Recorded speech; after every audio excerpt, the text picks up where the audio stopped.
Hello. Sorry about the delay. My connection was looking a little slow for some reason. It wasn't working so great. Anyway, what I have for you today is a short section from Parsons on Indian depredations. This is going to be about the beginnings of Rye when the settlers were meeting Indians.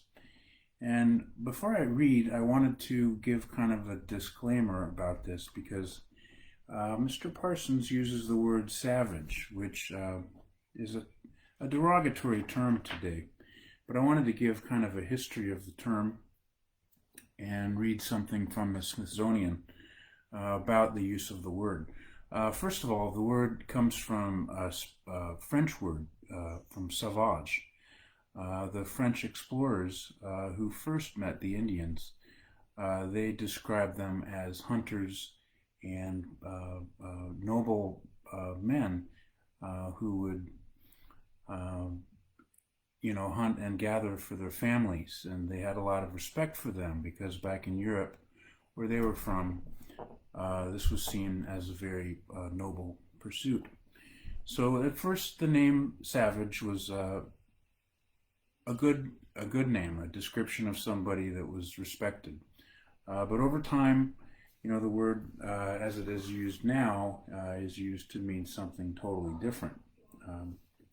So I just wanted to give kind of a disclaimer about that before we start using words that can be misunderstood. So this is a thing I found from the Smithsonian Institute about the word savage. It first started being used in 1783. They say that as time went on and more imperial European nations sought lands to colonize, interpretations of native land rights changed. Some European nations recognized the sovereignty of native nations and their rights of land ownership. Subsequently, legal procedures were adopted to acquire native lands, including establishing treaties with native nations. The British American colonies recognized native sovereignty and negotiated with native nations for the acquisition of their lands. Following the Revolutionary War, the newly independent United States acquired the territories previously claimed by Great Britain, including native lands. As the United States grew in size and power, so did its hunger for expansion. Although there was a recognition of native rights to own lands, official American documents often use terms like savage and uncivilized to describe native people. Words such as these serve to justify taking native lands, sometimes by treaty and other times by coercion or conquest. The words reveal a harsh truth about how a mindset of superiority persisted in American thought. All right, with that, we'll start reading, and now we have more of an understanding of what that word means now and what it meant then.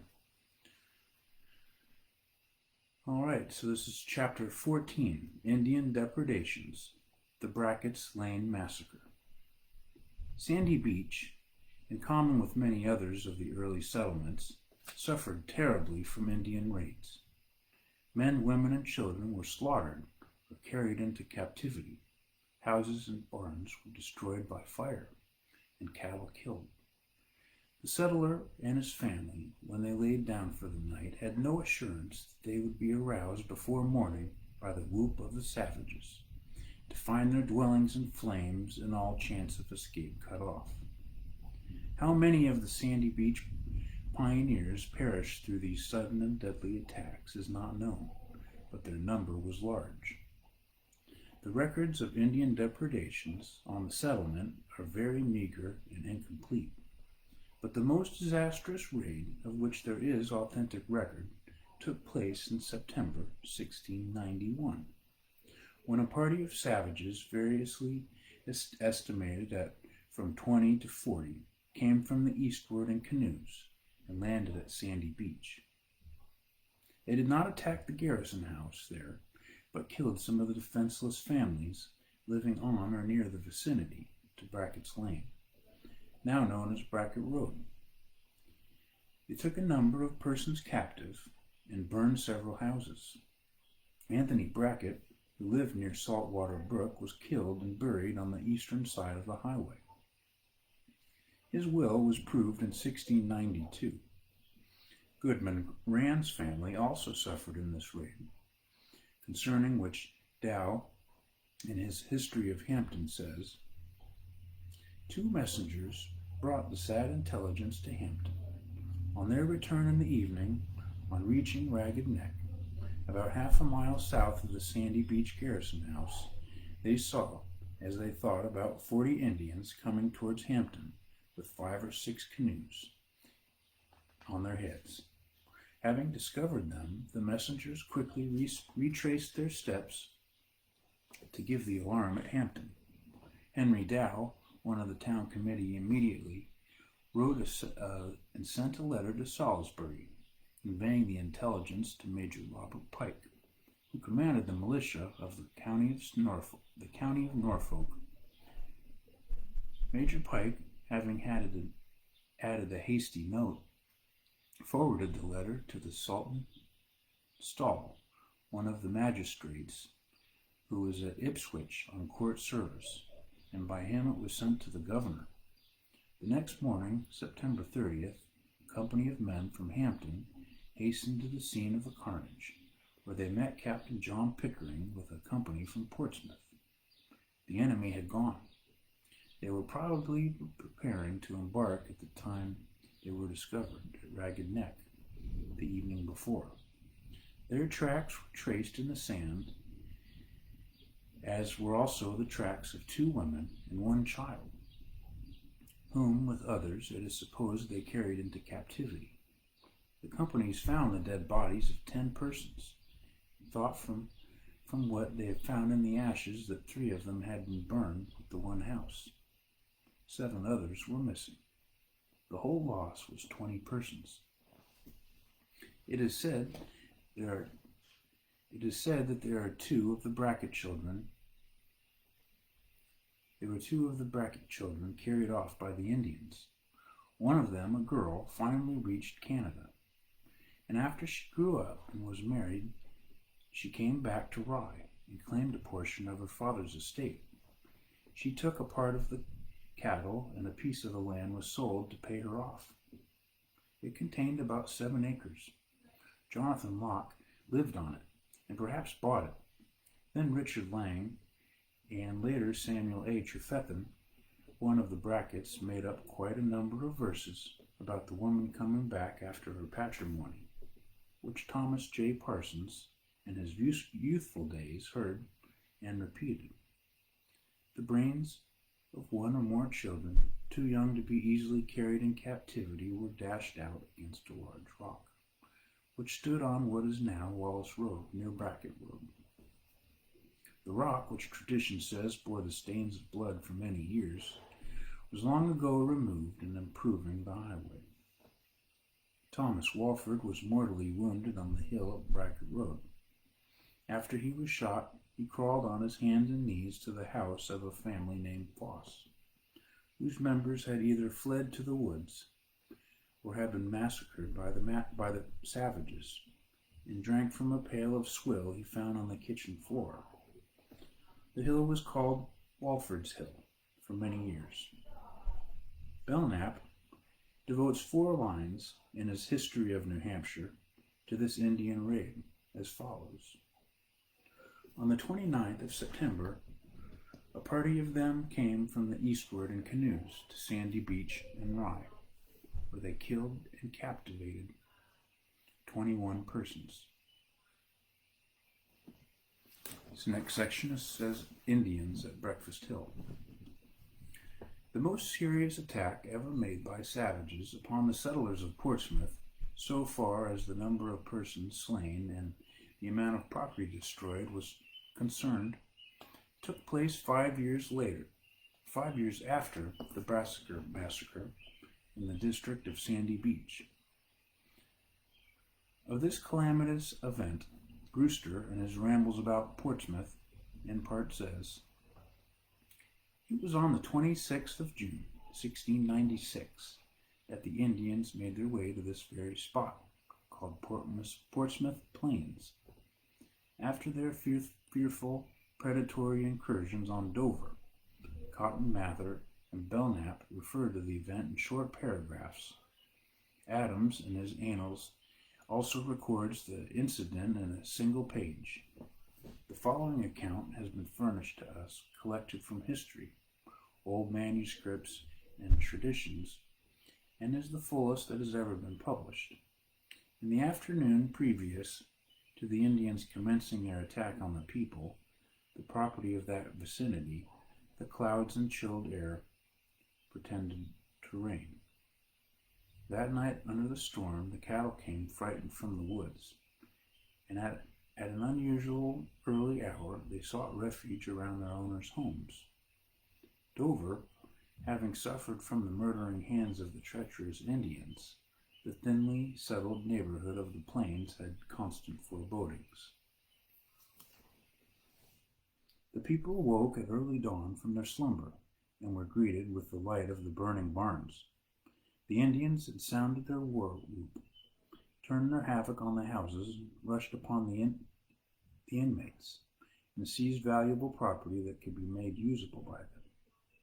Such of the women and children could flee made their way towards the Garrison House, but the sick and infirm could be at farthest only absent themselves from the homes to some retired spot. The men fought the Indians with such implements as came nearest at hand, till contest became useless. The enemy overpowered them in numbers, burned their houses, and inflicted personal cruelties on all within their reach.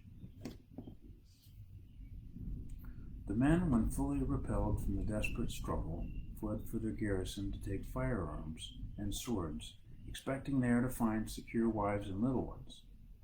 The Indians, knowing the direction to be taken by those who seek garrison protection, intercepted their course and lay in ambush to meet those who were passing by. By this means, solitary individuals were taken prisoners. Some were maimed, some were killed, and others were secured and carried off. But those who sought for the garrison and company passed on without interruption. The Garrison House is said to have been located on about north of the present site of the schoolhouse, in the field between the barn at Mrs. Joseph Sherburne and the elevation on the east. A cellar, where at least visible from the field, is not far from the orchard. When they had armed themselves for the meeting, the Indians, on return, none were to be seen. The dead and wounded they found in the pathway and around the houses. Of dwelling houses burned, there were 5 and 9 barns.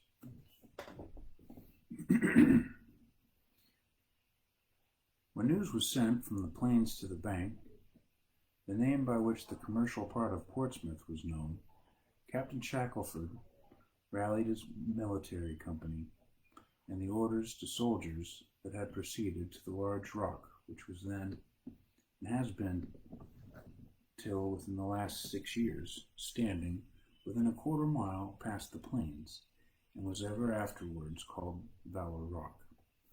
The company was there organized and proceeded in pursuit of the enemy.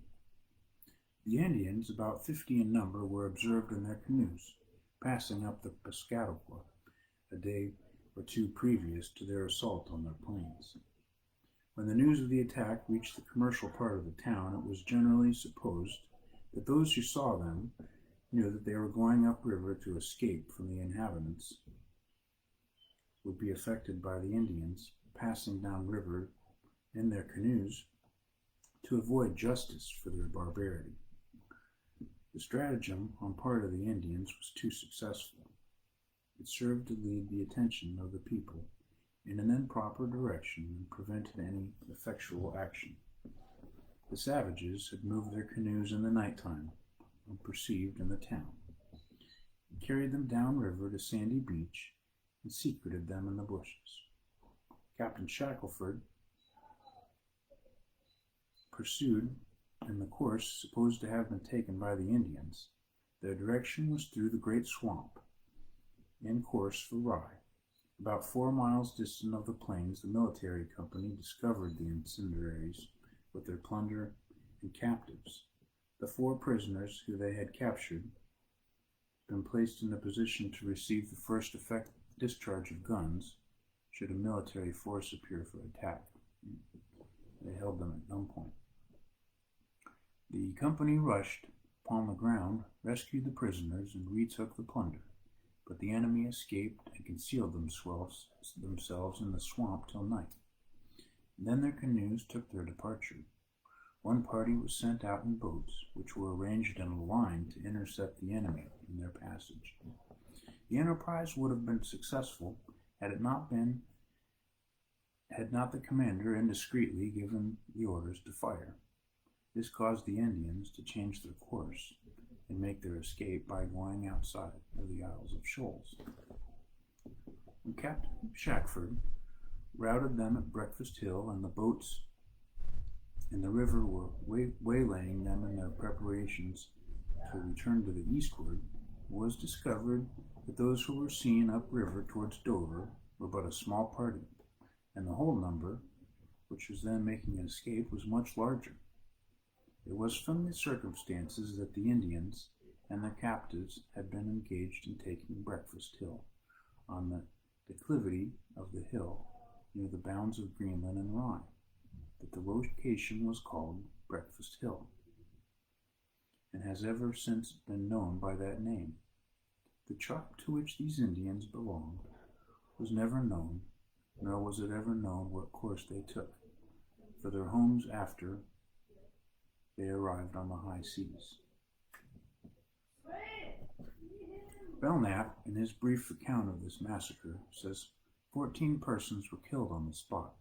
1 was scalped and left for dead, but recovered, and 4 were taken. Mr. Brewster's account, which gives the names and ages of persons killed and the names of the wounded, shows that Dr. Belknap was correct as to the number slain, but that the number who were wounded but afterwards recovered was 6, 1 man, 2 women, including the woman who was tomahawked and scalped, and 3 children. The names of the persons who were taken captive and rescued by the rush of Captain Shackford's men at Breakfast Hill have been preserved. So that means that we don't know the names of the folks that died at Breakfast Hill.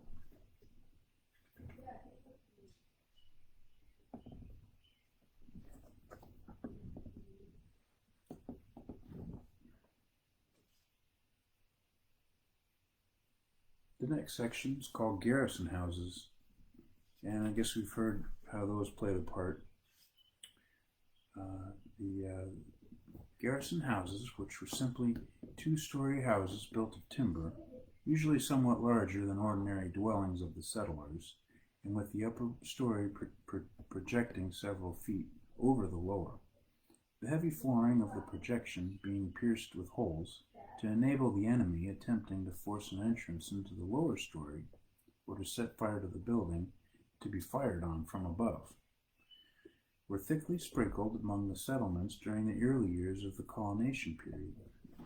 So these were safe houses where people could go and defend themselves. The garrison houses were rallying points and places of refuge for the families of the settlers in the vicinity. In case of Indian invasion, the history records many instances of which they were successfully defended from determined and prolonged attacks by the savages. With the first settlement of Sandy Beach, a garrison house was built, as a matter of course, and was probably located on or near present Washington Road, not far from the seashore. It is tradition that this garrison house, the settlers had a blunderbuss, or a large gun, which they fired to frighten the Indians. But as powder was very precious in those days, it is not probable that it was very often fired for that purpose, unless hostile Indians were known or believed to be in the vicinity.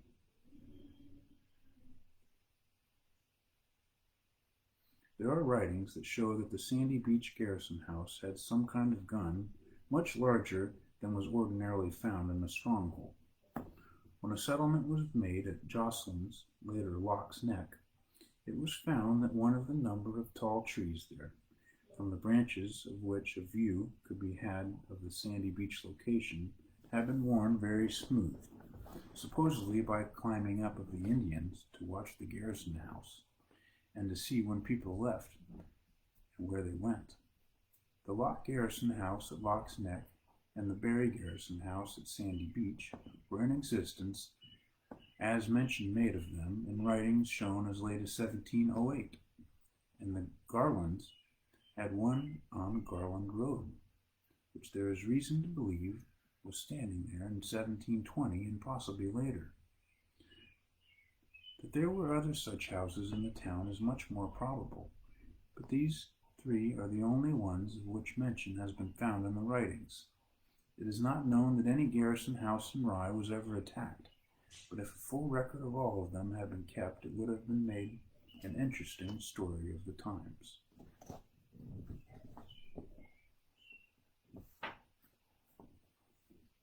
Anecdotes, traditional and historical. John Locke, who settled at Jocelyn's Neck, which thereafter for more than 200 years was known as Lock's Neck, was noted among the Indians for the daring and success with which they fought them, and was correspondingly hated by them in consequence. A raiding party of the savages from the eastward landed one night at the neck, concealed their canoes in the bushes, and proceeded inland to some point that had been selected to be attacked. Going into the bushes Sunday morning to read his Bible in solitude, Locke discovered the canoes, and immediately cut generous gashes in them with his knife, in places where the cuts would not have been seen at a glance. The Indians, on arriving back at the place where they had left their canoes, after their murderous exhibition, found The Indians, on arriving back at the place where they had left their canoes after their murderous expedition, found the canoes apparently all right, not discovering in the darkness that they had been tampered with. But as soon as they put off from the shore, the canoes took water, and so fast that they were compelled to hurriedly get to land again, and finding the canoes damaged beyond repair, the savages were obliged to make their way eastward by land, suffering many hardships and losing several members of the party along the way. Afterward, the party came from the eastward with the express purpose of killing Locke, and surprised him as he was reaping grain in his field. His gun being some distance away, standing against a rock, secured possession of his gun. They found his gun, and they shot him through the thighs, and he fell prostrate. But as the savages ran up to tomahawk and scalp him, he struck at one of them with his sickle, and cut off the savage's nose. The Indian, it is said, was seen in Portsmouth several times years later, after trouble with the Indians had ceased in this section, and it was from his account of the manner in which he received his mutilation,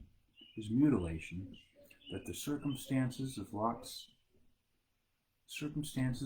last fight with the Indians was learned.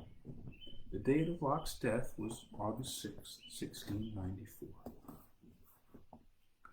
Jonathan Locke, a grandson of John Locke of Lock's Nest, was born in 1720 and lived in a house built by himself on what is now Washington Road near the center. One day, seeing an Indian not very far from the house, he raised the window in the westerly end a little way, propped it up by putting a hymn book underneath it, and rested his musket on the window sill. He took a careful aim, shot the red man dead. On being accused by one of his neighbors with killing an Indian in time of peace, he replied that the Indians killed his grandmother, and he would kill an Indian whenever he had a chance. Jonathan Locke's house was taken down many years later, and the present residence of Deacon Jonathan Locke was built by him on its site. are at sight. Mark Randall's mother, when a girl was carried away by the Indians and held in captivity for 9 years, she sometimes suffered terribly from lack of food, and on one occasion it is said, having got a kernel of corn, she kept it in her mouth for 9 days, not daring to swallow it during that time, fearing that it would be the last morsel that she would ever eat. On one of the Indian raids, the savages came when Thomas Rand was out fishing, killed his father and other members of his household, and took several captives. On returning to land and learning what had occurred, Rand, who was an energetic and daring man, followed the marauding party, which was a small one, came upon them near Brackett's Lane, and fired upon them and put them to fight, thus rescuing their prisoners. Rand lived on the Wallace Place. An old lady named Rand, who was nearly blind, one day protested against her husband making a proposed trip to the mill with a grist of corn, saying she felt the Indians were lurking around in the neighborhood, and if she was left alone they would kill her.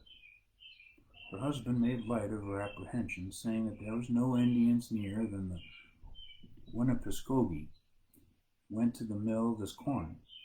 On his return he found his wife dead, tomahawked and scalped by Indians during his absence. The Mr. Berry, who first settled on General Brown Place on Washington Road, now the residence of A.H. Drake, used to go up there from Sandy Beach frequently to work. At that time, Indians were numerous and hostile, and one day, when he was going or returning, he heard the report of a gun not far away, and a wild turkey fell dead in the path at his feet. He saw no Indians, and picking the turkey up, he carried it home. A girl named Mary was stolen by the Indians from her home in Newcastle, but was not carried far by her captors, who remained in the woods in the vicinity and procured milk for the prisoner, who was very young, by slyly milking the cows of the settlers in the pastures. Her father brought her back with a gallon of rum. When grown to womanhood, she married a man named Waters, who after a time deserted her and ran away. Later, she lived in Rye for many years in the family of Colonel Benjamin Garland, who kept the inn at the center of town. And that's the end of the chapter. Next one starts Rye in war times. I hope you enjoyed it. I did. It was nice reading for you tonight. Thank you.